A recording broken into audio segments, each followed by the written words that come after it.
Matt Day here with Parsons Graham a Day. Big news for Harvey Weinstein. He was convicted, those rape charges, and then the appellate courts overturned those convictions. And obviously that's upset some people, the victims slash alleged victims in particular, the state of New York also upset.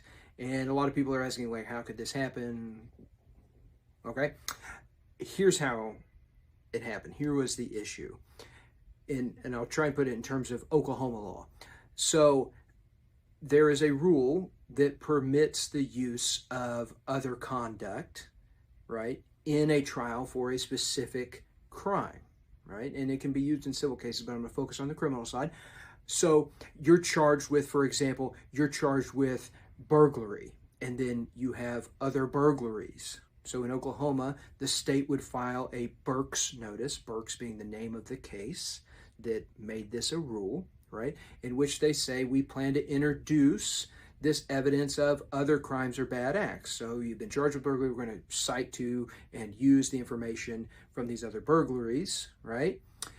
The typical rule is, sort of the starting point is, you can't use other crimes and other bad acts to demonstrate that a person would act in conformity therewith. So burglar previously doesn't mean burglar today, and so we exclude that as a general rule to protect people from the presumption that a bad guy is going to be a bad guy is going to be a bad guy, right? There are numerous exceptions to it. So in Oklahoma, for instance, they would Burke's in and they would say that there is a nexus between the crimes, right? They're connected somehow, and therefore I should be able to use the material from crime A while prosecuting crime B, all right? Sometimes it is, sort of your MO, your modus operandi that is so similar as to link them, okay? So the issue that with Weinstein is they brought this material in, these other allegations in for this rape trial, and the appellate court said, hey, you prejudiced him by bringing this stuff in. He really couldn't defend himself from those, and therefore we have to overturn his conviction because this material violated that general rule of we're going to try you for the crime that you have been accused of and not try and get you convicted because people think you are a bad guy.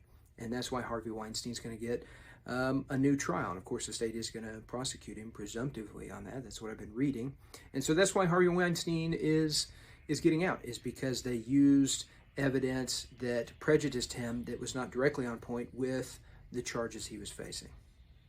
The purpose of this video is to be informative and not to provide legal advice. For legal advice, call a law firm and speak to an attorney about your particular case. None of the information provided in here is meant to establish the attorney-client relationship between Parsons Graham a Day and anyone watching this video.